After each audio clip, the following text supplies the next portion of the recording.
Bonsoir et bienvenue au Salon du Mieux Vivre. Nous avons le plaisir d'accueillir Pierre Pradervant pour sa conférence Le Home Sweet Home est en moi. Voilà. Alors, j'ai l'impression qu'il me faut commencer. Alors, Jean Guiton, le philosophe français, a dit « Il n'y a pas d'éducateur, il n'y a que des gens qui montrent aux autres comment ils font pour s'éduquer eux-mêmes. » Ça fait 26 ans que je donne des stages et je n'ai aucune prétention à dire à qui que ce soit comment vivre, penser, agir dans leur vie. J'ai déjà assez de peine à vivre ma propre vie avec un minimum de cohérence, sans avoir l'arrogance de dire à d'autres comment vivre la leur, mais je vais partager quelques modestes expériences de ma vie. Et encore plus pressant, je vous demande de ne pas croire un seul mot de ce que je vous raconte ce soir, tant que vous ne l'avez pas démontré dans votre propre vie. C'est la seule preuve que ça peut marcher. J'ai eu le privilège immense au cours d'une vie extrêmement riche, une vie professionnelle de près de 55 ans, de vivre, voyager, travailler, étudier dans plus de 40 pays des 5 continents, dans des cultures extrêmement différentes, en fréquentant des milieux les plus divers imaginables, depuis les plus pauvres communautés paysannes du Sahel ou des STF, à des présidents et des élites, entre guillemets, élites, de nombreux pays. Et j'en ai tiré un certain nombre de conclusions, notamment que le Home Sweet Home est vraiment en nous.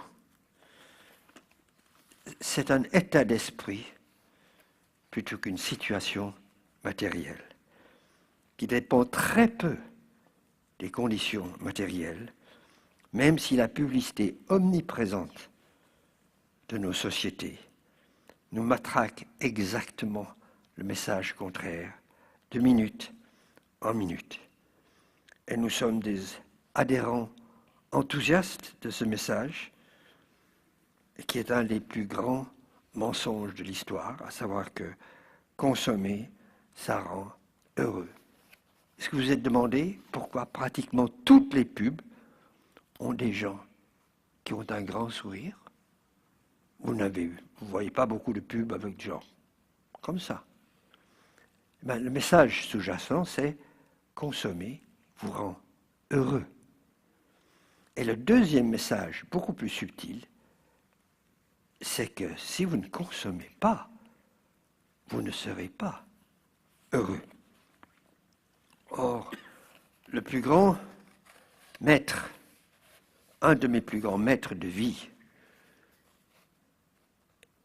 j'ai parlé de lui toute la journée aujourd'hui au collège de Bulle, à des classes, est un condamné à mort noir américain qui a découvert la plénitude et le bonheur, le Home Sweet Home, dans le couloir de la mort du Texas. Et je vous parlerai plus longuement de lui.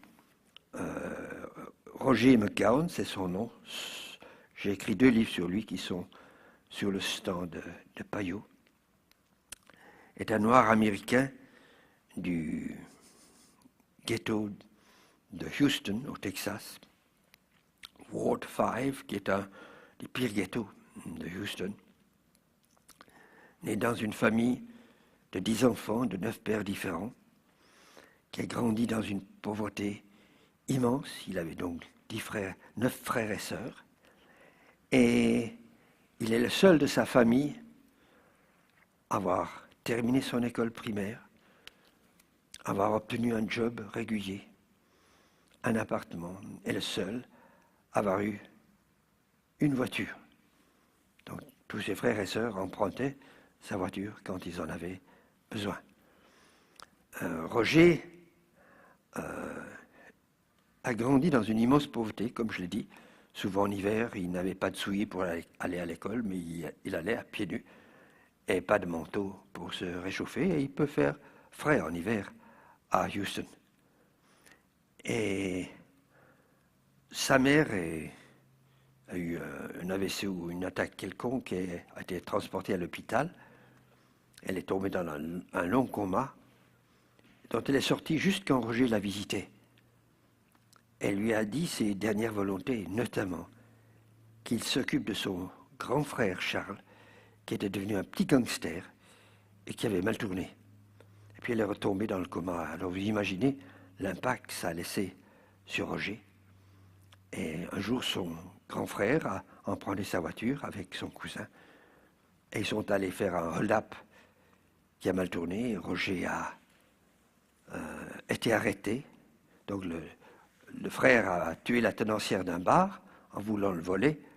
Et s'est enfui avec le cousin. Et quelqu'un a pris les plaques minéralogiques et la police a arrêté Roger et l'accusé d'avoir tué la tenancière. Et c'est une longue histoire, donc il a été enfermé après un simulacre de procès avec un avocat alcoolique qui n'est jamais venu voir son propre client et qui ronflait dans la salle du tribunal, qui dormait à travers le procès. Le président du tribunal l'a même pas réveillé. Enfin bref, je pourrais vous parler pendant des heures juste les irrégularités de la justice texane, surtout si vous êtes noir et pauvre, mais Roger a fini pour un crime qu'il n'avait pas commis. On en a la certitude et même les preuves scientifiques. Mais il a été condamné à mort. Et il est rentré dans un état de fureur incroyable, de révolte dans le couloir de la mort. Et il a réalisé qu'il était en train littéralement de se tuer physiquement. Et il a fait un grand retour dans sa vie. À un moment, il a refusé de se voir comme victime. Il commençait à se voir comme totalement responsable de sa vie. Et il a commencé à avoir des correspondants. Et il a commencé à devenir un autodidacte de la spiritualité et du développement personnel en prison. Et cet homme a grandi de façon extérieure, sur le plan intérieur. Et le couloir de la mort du Texas, c'est le bout de l'enfer. C'est des cellules pratiquement borgnes de 2 mètres sur 3, où ils sont enfermés 23 heures sur 24. Les bons jours, ils ont droit à 1 heure d'exercice et un moment pour la douche. Il règne un vacarme constant. Ils ont le petit déjeuner servi à 3 heures du matin, le repas de midi vers 9 heures et le repas du soir en début d'après-midi. Il y a un vacarme constant, une violence constante. Et cet homme a grandi au point qu'il a pu dire que Dieu avait un plan parfait pour sa vie. Et il a écrit à un de mes amis, « Si je dois mourir dans le couloir de la mort, j'aurais au moins montré qu'on peut y être heureux. » Et j'ai reçu de lui une lettre qu'il a écrite le 1er novembre, qu'il a dictée à notre trésorier, parce que j'ai créé un comité international pour prendre sa défense. On a loué les services d'un bon avocat qui a pu le sortir du couloir de la mort, pas de la prison, mais au moins il n'est plus condamné à mort. Et actuellement dans la prison où il est, il entreprend un travail d'amitié, de développement personnel et de soutien physique et social à ses collègues absolument extraordinaires. Et dans cette lettre, il disait « J'ai quelque chose à accomplir exactement où je suis. Et tant que cette tâche n'est pas finie, je resterai ici. Et la Providence me sortira d'ici quand ma tâche est finie. » Et être dans une prison texane et pouvoir dire ça, c'est que quelque part, il a trouvé son home sweet home en lui. L'exemple de Roger montre que le home sweet home est totalement en nous. Chacun le porte en soi, à chaque instant. Il n'a pas besoin de dépendre des circonstances matérielles. Moi-même, je vis depuis, par exemple, 50 ans un mode de vie extrêmement frugal. Je n'ai pas de voiture, pas de télévision.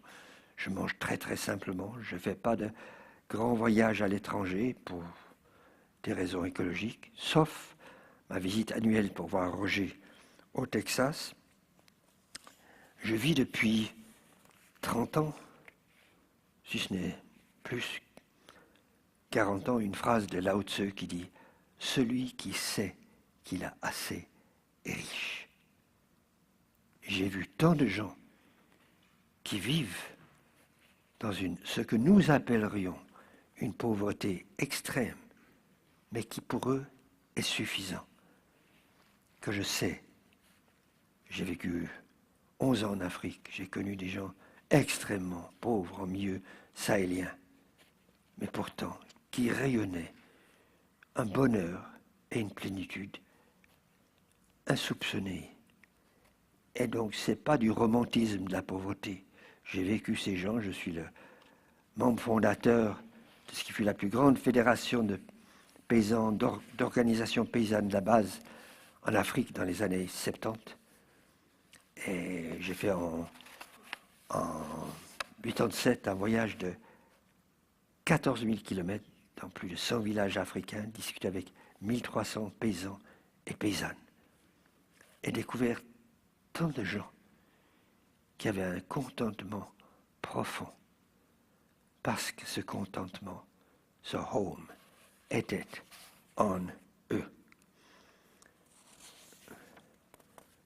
Personnellement, je ne voudrais pas avoir plus sur le plan matériel, car la simplicité extérieure est simplement le reflet d'un dépouillement intérieur qui permet vraiment d'être disponible pour ce qui est vraiment important dans la vie, comme pour moi la pratique constante de l'amour ciblé. J'appelle ça, je ne parle plus de bénédiction parce que c'est un mot qui a tellement de résonance ecclésiastique et liturgique que ça passe très mal dans le monde francophone où très peu de gens sont encore membres d'une église.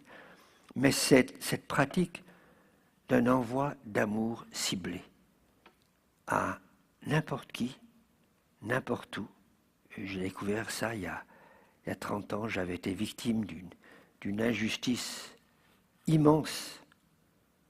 J'avais dû quitter mon travail à cause d'une personne qui me détestait.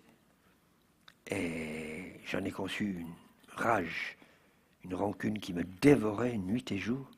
Et je savais que je me détruisais moi-même, mais je n'arrivais pas à dépasser. Je méditais, je priais, je lisais des textes spirituels, je faisais toutes les choses qu'il fallait faire. Et un jour, ce texte, je précise que j'appartiens à aucune religion, aucune église, aucun mouvement spirituel. Je suis un penseur spirituel indépendant. Mais je lis les grands textes spirituels de l'humanité, qu'ils soient bouddhistes, hindous, chrétiens, et surtout le sermon sur la montagne me parle très fort. Cette phrase de Jésus, « Bénissez ceux qui vous maudissent ». Ah! Tout à coup, j'ai vu la force de cette pensée et j'ai commencé à bénir ceux qui m'avaient maudit, c'est-à-dire qui m'avaient obligé de quitter un travail dans lequel je m'investissais à 100%. Et j'ai trouvé la paix et j'ai partagé ces idées à travers un livre, Vivre sa spiritualité au quotidien. Et maintenant, il y a un site là-dessus et c'est une pratique qui s'est répandue littéralement dans le monde entier, puisque plus de 300 000 personnes ont vu la petite vidéo sur mon site sur l'art de bénir. Et cette pratique permet d'être home, d'être chez soi, n'importe où. C'est une pratique tellement simple de bénir l'autre dans le contraire de l'apparence matérielle. Si je vois un estropié, je le bénis dans sa droiture. Si je vois quelqu'un qui est profondément déprimé, je les bénis dans leur sérénité, leur joie, leur paix. Il m'est arrivé de bénir pendant des semaines une personne que j'avais vue dans le tram, où j'avais perçu une profonde dépression. Un ivrogne qui titube en criant dans la rue, je le bénis, dans sa sérénité, dans sa maîtrise de lui-même. Et c'est une pratique qui permet d'être home, d'être centré. Pour moi, c'est ça le home, c'est d'être centré dans ce centre qui est en chacune et chacun de nous.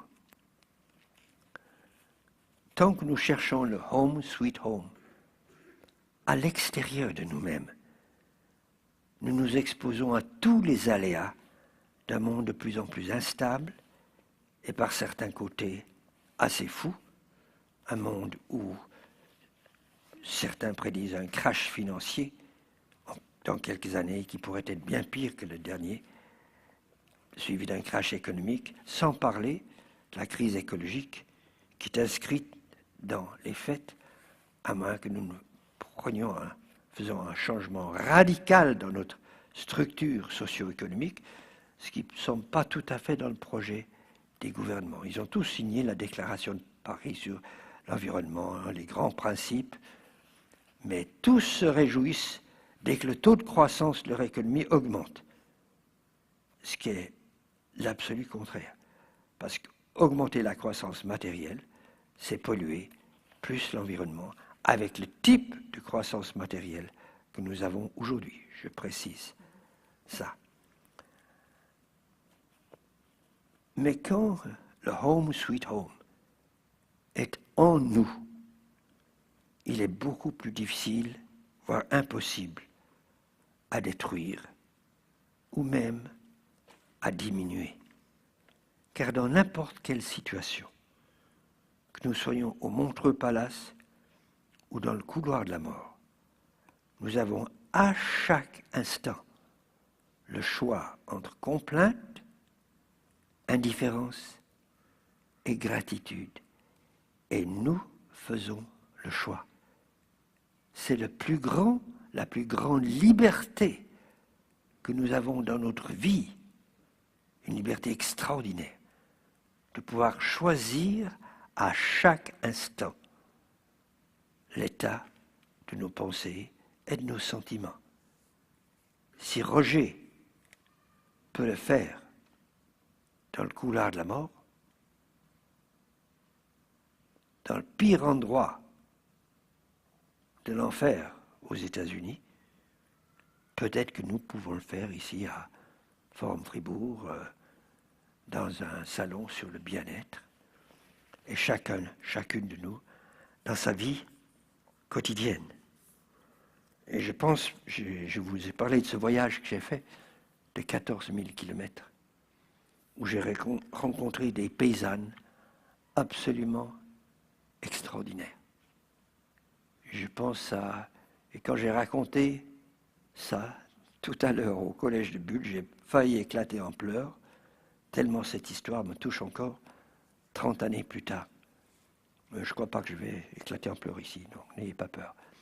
Mais pendant mon voyage, j'ai rencontré au sud du Sénégal une paysanne qui s'appelait Tédiba. Et je la vois devant moi.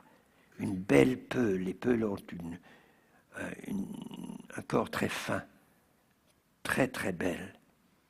Et qui avait rejoint un groupe qui s'appelait Comité de lutte pour la fin de la faim, dans une région où il y avait eu une vraie famine.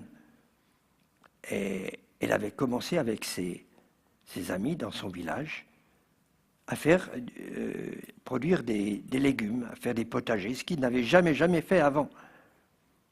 Et elle me disait que je vais les vendre 1 ou 2 fois par semaine au marché de Kamboussema. Et je lui demande, c'est à combien de kilomètres d'ici? 35 kilomètres. Elle se levait le matin, à 5 heures du matin, chargeait un lourd panier qui devait peser au moins 15 kilos de légumes. Marchait toute la matinée, parfois au soleil, souvent au soleil. Arrivait au marché en début d'après-midi, vendait ses légumes, dormait à même le sol, pas sur un matelas mousse, mes amis, à même le sol, et repartait le lendemain, rentrait chez elle, 70 kilomètres. Et je me disais, je dois faire un bon bénéfice pour marcher 70 km à pied. Et je lui demande, dis combien, parce que dans les langues africaines on se tutoie, qu'est-ce que tu fais comme bénéfice pour faire 70 km? Elle me dit, oh, les bons jours, de quoi acheter 1 litre d'huile. Les moins bons jours, de quoi acheter 700 grammes de sucre. Combien d'entre nous ferions plus que Genève-Lausanne pour 750 grammes de 750 grammes de sucre? Et elle avait un immense sourire en me disant ça, parce que son centre était vraiment en elle. Elle portait son home sweet home en elle. Donc, je voudrais partager maintenant ce qui est sans doute le texte le plus populaire de mes stages. Je donne des stages de développement personnel depuis 70 ans. Pardon, depuis, pas tout à fait quand même. Même si j'ai plus que 80, ça fait seulement 26 ans que je donne des stages. Je crois, je répète, que chacun de nous est totalement responsable de sa réaction face à la vie. Nous pouvons avoir une vie excentrée et faire dépendre notre bonheur, notre home sweet home, de facteurs extérieurs, ou nous pouvons le porter en nous et faire dépendre de notre état intérieur. Et une des plus grandes décisions de la vie est: est-ce que je vais me voir comme victime des événements, des situations, ou comme totalement responsable de ma vie? Mais je dis bien totalement, pas 99%. Je ne crois pas qu'on peut être responsable de façon boiteuse. Ok? Il faut marcher droit pour être responsable, et je parle en termes spirituels. Je ne parle pas de marcher droit physiquement. J'appelle ceci ma déclaration de responsabilité face à la vie. J'accepte complètement et sans arrière-pensée aucune que tout ce qui s'est jamais produit dans ma vie, ce qui arrive en ce moment dans mon existence, et tout ce qui peut se produire dans l'avenir, me fournit des occasions précieuses pour apprendre à grandir, y compris pour ma santé. Personne d'autre n'est à blâmer pour la négativité ou la douleur dont ma nature émotionnelle fait l'expérience ou les aléas de santé que j'ai eus. Je ne chercherai aucune exception à cette croyance, même quand la cause apparente de mon problème est totalement indépendante de moi. Je chercherai à toujours assumer entièrement ma responsabilité, tout en refusant la culpabilité. Plutôt que de chercher des excuses pour une santé défaillante, je chercherai des moyens pour corriger la situation. J'assume la responsabilité entière de mes choix, y compris d'accepter ou de refuser des traitements médicaux et d'autres qui me sont proposés. Je me rappellerai toujours qu'un médecin est un être humain faillible qui peut se tromper au même titre que n'importe qui, surtout face à la profusion croissante d'opinions et de traitements dans tous les domaines. Je refuse la croyance au hasard, qui est un des principaux mécanismes de déresponsabilisation dans notre culture. Je suis conscient que je crée ma propre réalité, donc mon home sweet home, par ma façon d'accueillir et d'interpréter les événements de la vie, par mon mode de vie, alimentation, exercice, pensée positive ou négative, etc. Dans toutes les circonstances de la vie, je chercherai systématiquement les moyens et les solutions plutôt que les excuses et les refuges. Je préférerai l'ouverture et le risque plutôt que la passivité et la sécurité. Je choisis de m'aimer est de me respecter totalement, en toutes circonstances, quelles que soient les erreurs que je puisse commettre, et d'accorder ce même respect à toute forme de vie humaine, animale ou végétale que je rencontre. Je dis oui à la vie, oui, oui, et encore oui. Bravo. C'est pas fini, j'ai encore quelques mots à rajouter. Quand vous acceptez sans réserve aucune que vous êtes totalement responsable de votre réponse ou réaction à toute situation, quelle qu'elle soit, cela donne une liberté intérieure absolument merveilleuse. Vous vous sentez si bien dans un home, sweet home mental, votre demeure intérieure, que vous ne voudrez plus jamais la quitter. J'ai parlé de l'amour de soi à la fin de cette déclaration, et je pense que c'est tellement, tellement important. Comment peut-on être dans un home, sweet home intérieur si on ne s'aime pas profondément? Et si vous n'avez pas encore entrepris ce voyage pour vous aimer comme la personne superbe que vous êtes, je voudrais pouvoir regarder chaque personne ici droit dans les yeux et leur dire avec le psalmiste, je te loue de ce que je suis une créature si merveilleuse.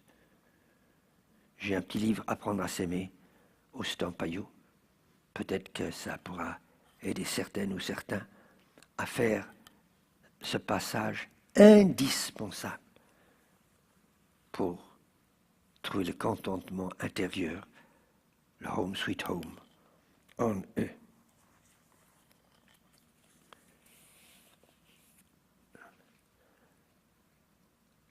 Oui, je voudrais vous raconter une petite expérience qui m'est arrivée récemment. J'étais à mon téléphone et je reçois un appel. J'étais pas à mon bureau, je reçois un appel téléphonique et une voix indienne, me dit en anglais mais avec un très fort accent indien. Voici le bureau Apple Windows de Londres, on vous téléphone parce que vous avez des problèmes avec votre ordinateur et moi je suis un paléo-néandertalien en informatique. Mais vraiment, archi-paléo. Et je gobe tout ce qu'il me dit. Et tout à coup, je vois sa souris qui se promène sur mon écran. Alors après le coup, j'ai téléphoné à mon webmaster qui m'a dit « Pierre, tu as dû lui donner accès à ton écran, sinon il n'aurait pas pu avoir accès. » Mais c'est allé tellement vite que je n'ai même pas réalisé ce que je faisais.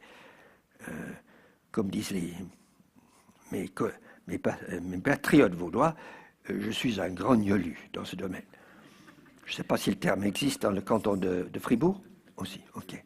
Alors vous avez devant vous un grand gnolu en informatique. Et il me fait tout un baratin, puis au bout de 20 minutes, je commence à me sentir un peu indisposé, j'ai des malaises. Et tout à coup, il me dit, ça fait 150 francs, 150 euros. Je lui dis, quoi? Mais on n'a pas parlé d'un paiement quelconque. Vous avez dit que vous êtes le bureau Apple Windows à Londres. Je pensais que c'était un appel un peu officiel au propriétaire d'ordinateur Apple. Il me dit, non, vous savez que tout se paye dans ce bas monde. Vous pouvez me payer tout de suite si vous avez une carte bancaire, ce que j'ai fait. Et on s'est dit au revoir. Je bondis sur le téléphone. J'appelle mon webmaster qui m'a dit, Pierre, coupe immédiatement le contact Internet. Annule immédiatement ta carte bancaire. Tu t'es fait arnaquer de la façon la plus classique possible. Il y a des bureaux entiers à la Nouvelle-Delhi et Bombay avec des centaines de personnes qui ne font que ça à longueur de journée, arnaquer des gens dans le monde entier. Ma seule consolation, c'était le type à Berne où ils annulent toutes les cartes bancaires qui m'a dit « Ah, M. Pradevant, je me suis fait arnaquer de la même façon. » Je me suis dit, si un grand spécialiste des cartes bancaires annulées et des arnaques donc se fait avoir, peut-être que je ne suis pas le dernier des gnolus, juste l'avant-dernier. Mais là, pas la minute, la seconde où j'ai réalisé que j'avais été arnaqué, j'ai commencé à bénir l'homme en question. Mais vraiment le bénir du fond du cœur et ressentir pour lui une immense compassion. Je me suis dit, mais quelle tristesse de passer sa vie à arnaquer des gens dans le monde entier. Jamais cet homme ne pourra être heureux. Moi, j'ai perdu, parce que j'ai dû changer tout mon système, j'ai perdu peut-être 450 francs. Pour moi, c'est pas rien, mais c'est pas la fin du monde. Mais au moins, j'ai gardé ma paix. Mon home sweet home étant en moi, j'ai pu rester dans mon home sweet home. Et c'est tellement précieux de pouvoir cesser de réagir aux situations et d'agir sur les situations. Et si vous développez cette technique de la, entre guillemets, bénédiction, qui est simplement l'envoi d'un amour ciblé à quelqu'un, vous établirez petit à petit votre home sweet home en vous. J'ai des témoignages du monde entier depuis 30 ans. Il n'y a pas de... Il y a un truc papier, mais je vous donne l'adresse, c'est plus simple. Internet, j'ai un site sur l'art de bénir, c'est en anglais, mais c'est un site bilingue. Gentle, Georges, Émile, Nicole, Thomas, Lyon, Émile, of, blessing, non, pardon, Gentle art, Gentle, G-E-N-T-L-E, art, A-R-T, comme en français, of, blessing, B-L-E, 2sing.org. Et vous trouverez des tas de récits de gens, surtout des guérisons de relations humaines, par cette pratique. Alors maintenant, je vais vous demander de faire un immense saut de notre microcosme intérieur, le home sweet home intérieur, à l'univers, qui est le premier home sweet home de notre existence et dans lequel nous sommes nés. J'ai la conviction indéracinable que nous vivons dans un univers infiniment bienveillant et qui veut notre bien au-delà de tout ce que nous pouvons même commencer à imaginer. Cette conviction n'est pas née de la lecture de textes spirituels, philosophiques ou de gourous que j'ai consultés, mais d'une expérience mystique intérieure qui est la plus puissante que j'ai eue de ma vie, qui est la base de mon existence actuelle, la base de mon home, sweet home, qui m'a permis de réaliser que ce home, sweet home est en même temps dans l'univers et en moi. J'étais allé au Burkina Faso pour l'Assemblée générale de cette organisation paysanne dont j'étais, cette confédération d'organisations paysannes dont j'étais un des membres fondateurs dans les années 70. Le dernier jour, j'attrape la dysenterie. Alors, au début, c'est pas grave. Ça peut devenir grave si c'est pas soigné. Mais au début, c'est pas grave, mais il faut simplement tout le temps courir aux toilettes. C'est pas très agréable. Pendant 40 ans, je me suis soigné uniquement spirituellement, sans médicaments. Donc, j'ai fait mon travail spirituel tout l'après-midi. Et puis, le soir, ça semblait être parti. Je suis allé manger avec une copine burkinabé dans un restaurant africain. Et le lendemain, en repartant pour l'Europe, en allant à l'aéroport, ça recommence.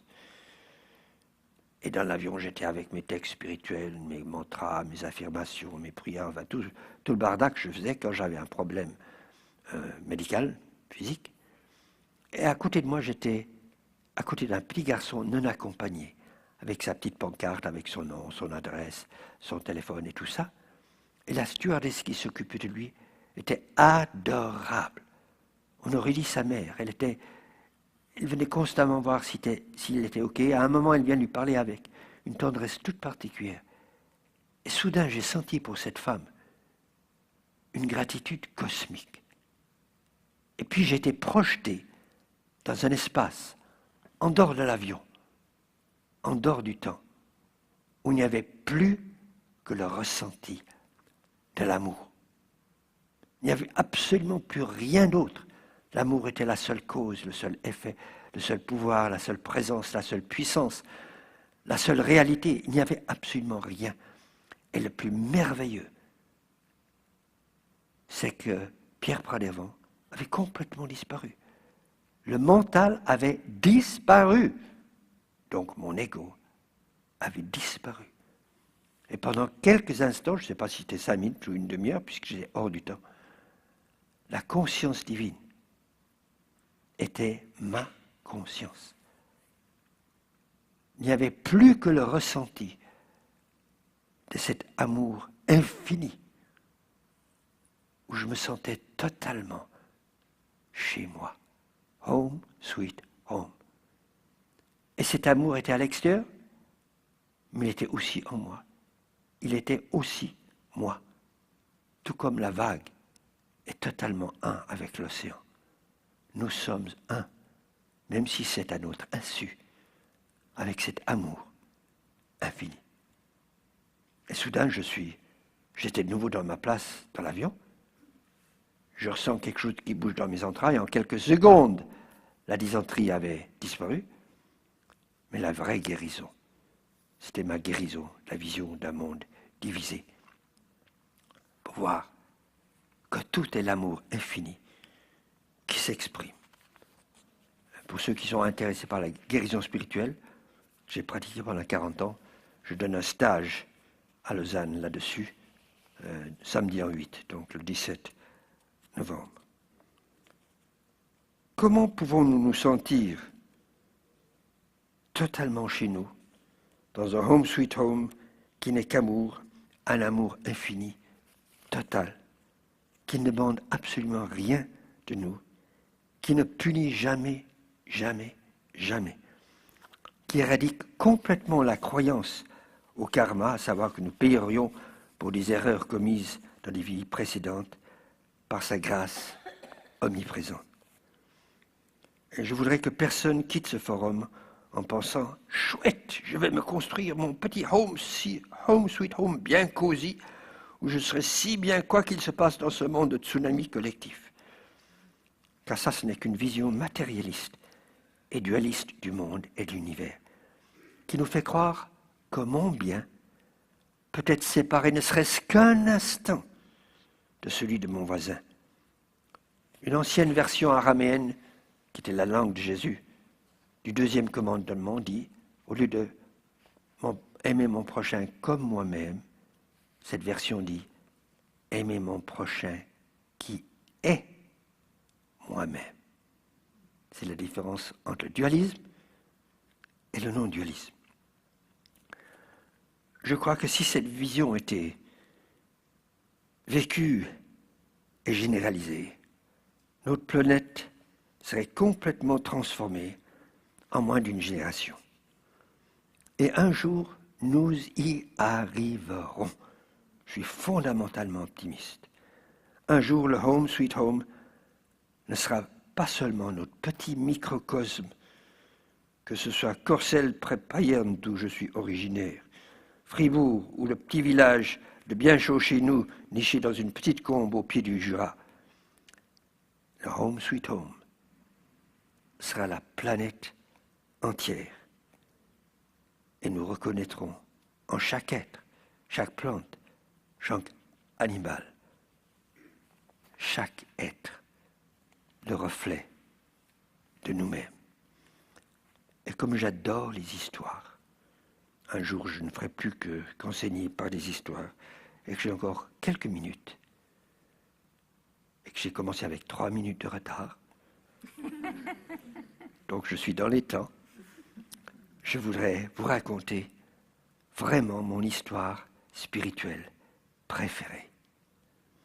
C'est un conte que je tire d'un livre merveilleux de Martine Cantric-Segui qui s'appelle « Conte du Gange ». C'est l'histoire d'un homme jeune, ça c'était à l'époque en Inde, ça se termine maintenant, mais à une époque où beaucoup d'hommes jeunes quittaient leur village dans la vingtaine pour partir à la recherche d'un grand gourou qui leur donnerait le mantra qui leur permet d'accéder à l'infini, ne plus avoir d'incarnation. Et Mohan donc part sur les routes. Il rencontre toutes sortes de gourous. Il y en a un qui était même au bord de la route et Mohan s'arrête devant lui parce qu'il rayonnait une bienveillance extraordinaire. Et le gourou lui demande « Qu'est-ce que tu cherches ?» Et Mohan dit « La vérité !» Et le gourou lui dit ben, « La vérité, c'est que tu es assis devant moi, que tu es debout devant moi, tu peux t'asseoir et boire le thé avec moi. » Et Mohan s'est assis et il a décidé de rester quelque temps chez ce gourou.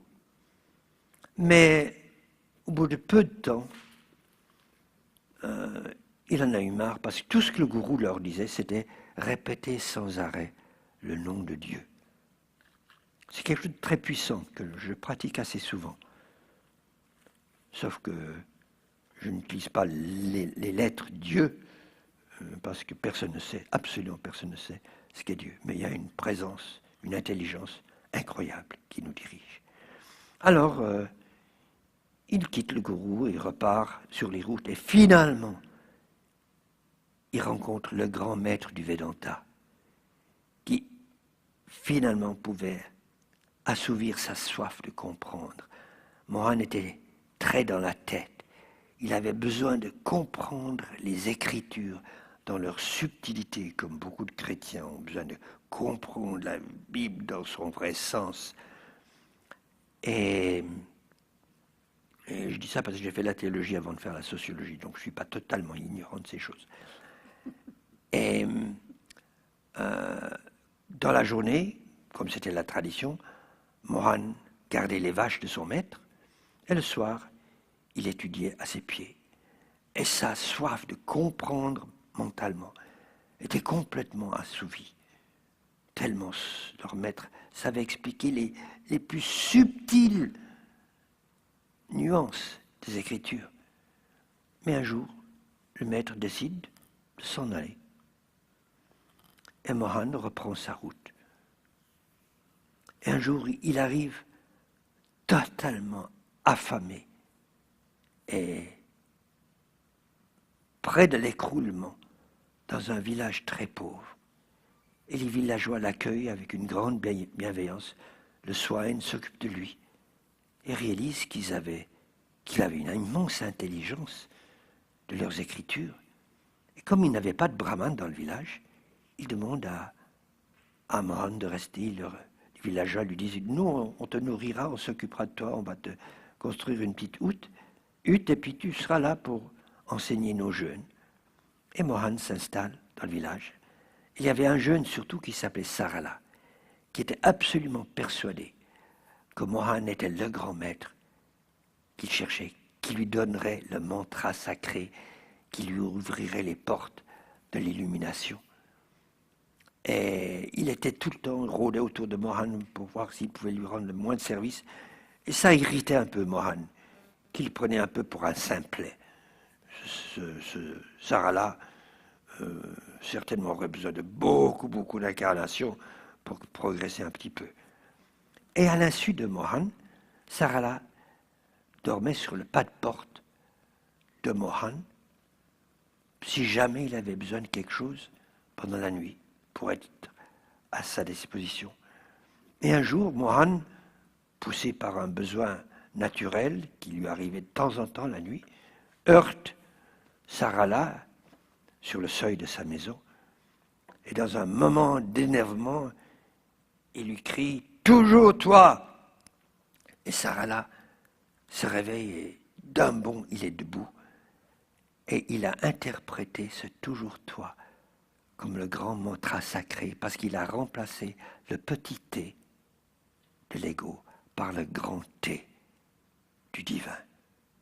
Mohan lui dit « Pars du village et ne reviens pas avant que je t'appelle !» Et Sarala part en courant, avec une joie débordante dans son cœur. Finalement, il a reçu le grand mantra, le mantra sacré qu'elle est lui. Ouvrir les portes de la compréhension. Toujours toi, toujours toi, toujours toi.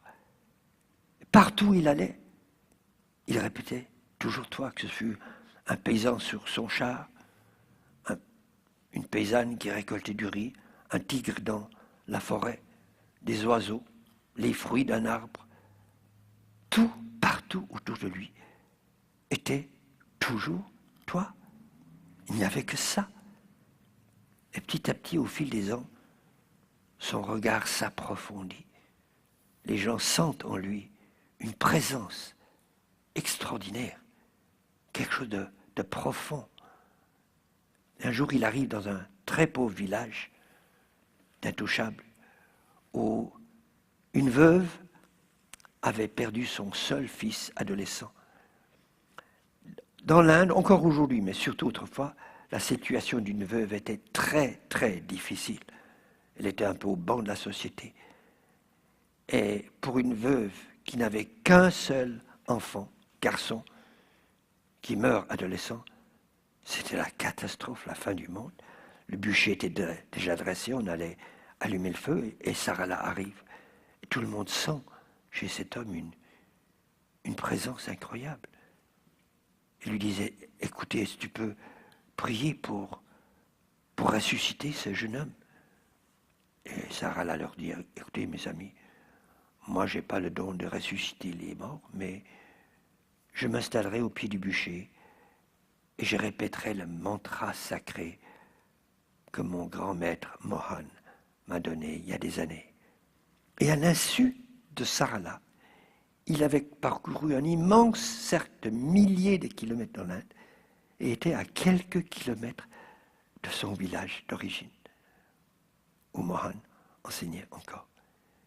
Et il s'installe au pied du bûcher. Il se plonge dans son mantra. Et vous pouvez tous avoir un mantra. Vous pouvez toutes avoir un mantra. Oh, le français est tellement sexiste. Et tout à coup, le jeune homme se dresse sur son séant, stupéfait d'être sur un bûcher. Il en descend tout de suite. Et tout le village crie au miracle. Tout le monde apporte quelques piécettes, un collier, un petit sac de riz, leur pauvre possession.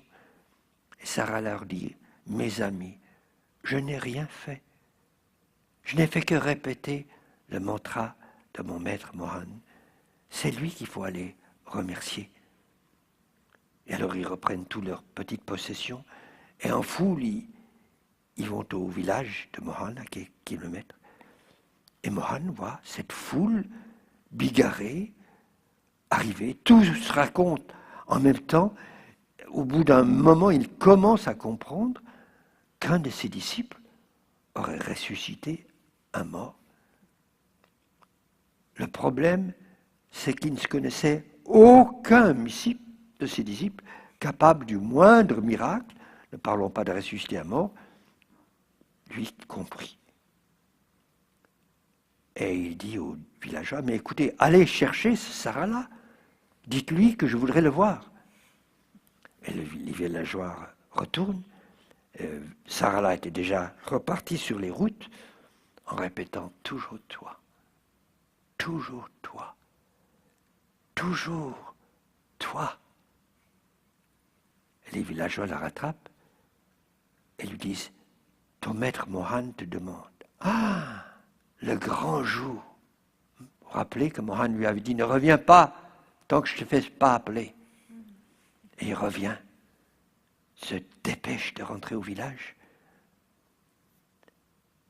Et il se jette aux pieds de Mohan. Et Mohan, doucement, le relève et lui dit, tu es vraiment Sarala? Mais oui, maître, c'est moi Sarala. Mais les villageois me disent que tu as ressuscité un mort.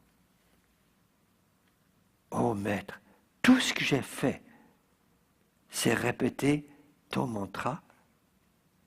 Et le garçon s'est réveillé. Et tout à coup, Mohan voit que Sarala a tout dans son regard. Et il sent que lui est un vieux gourou desséché, que tout est dans son mental, mais qui n'a pas vraiment compris quoi que ce soit. Et dans un moment d'humilité extrême, pieds de Sarala et le supplie, ô Maître, enseigne-moi. Alors, le seul message que je voudrais vous laisser, c'est que si c'est toujours toi et toujours là, vous aurez toujours votre home, sweet home en vous, parce que le toujours toi embrasse tout, y compris la personne merveilleuse qui va s'aimer plus chaque jour. Alors je vous demande de ne pas applaudir, parce que ça casse une énergie d'applaudir. Mais paraît-il que j'ai le privilège de discuter avec vous encore 35-40 minutes. Alors si vous avez une ou deux petites questions, je serais tellement heureux d'y répondre. Et merci, merci pour la qualité de votre écoute. C'est le plus grand cadeau que vous puissiez faire à un conférencier ou une petite personne plus modeste qui vous parle. J'attends vos questions avec un grand bonheur. Comme j'étais debout toute la journée au collège de Bulle à parler aux élèves, je vais me permettre maintenant de m'asseoir. Vous permettez? Elle tient. Non, je ne me posais pas de question. Dommage. Je vais juste savoir si la table tenait. Bonsoir. Voilà. Moi, c'est pas une question. Hein. Je voulais juste vous remercier parce que moi, j'ai votre petit livre de bénédiction. Ah. Et vous savez, il y a cette fameuse question, on dit, qu'est-ce que vous emporteriez si vous seriez sur une île déserte? Ben, moi, j'emporterais ce livre. Alors, je vous remercie beaucoup. Merci, c'est gentil. C'est un petit livre que vous trouverez sur le stand Payot de méditation bénédiction, parce que ce n'est pas du tout des bénédictions au sens de ce que le curé ou le pasteur fait à la fin d'un service, ça n'a rien à faire avec ça. C'est une façon d'envoyer de l'amour ciblé à toutes sortes de situations. Il y a même une bénédiction qui est une de mes préférées sur faire l'amour, parce que pour moi, une spiritualité ça n'a pas toutes les situations de la vie, ça ne m'intéresse absolument pas. Parce que toujours, tout est toujours toi. Tout.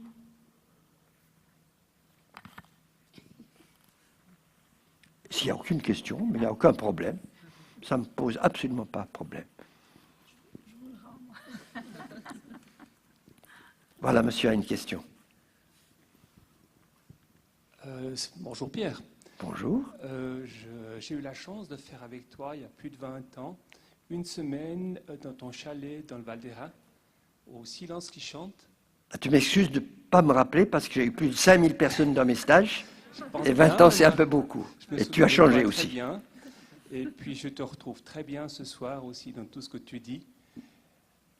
Et j'écoute ça avec, je dois dire, avec beaucoup de tendresse aussi, de voir que avec tout ce temps qui passe, tu as toujours cette passion d'enseigner et d'être avec les gens en toute simplicité et de transmettre ton amour de la vie et puis de transmettre des messages qui sont très porteurs pour tout le monde. En tout cas, pour moi, ça avait été un moment charnière dans mon existence et j'ai d'excellents souvenirs de cette semaine-là.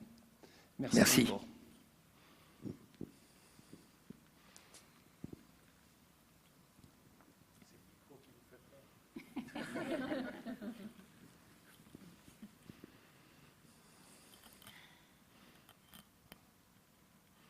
Je me sentirais absolument pas blessé, ennuyé, s'il n'y a plus aucune question, parce que de toute façon, je sais que je ne fais rien. Je ne suis qu'une transparence, comme nous le sommes toutes et tous ici. Et peut-être que si vous n'avez plus de questions, c'est que ce petit exposé très modeste a répondu à certaines de vos questions sur le Home Sweet Home. Merci. Ok. Alors, oui. Ok. Merci Coco. C'est une des grandes lumières dans ma vie, cette femme. Ok, alors je vous souhaite un merveilleux retour chez vous et surtout de vivre avec Sarala tous les jours. Ok? Prenez Sarala dans votre cœur. Merci.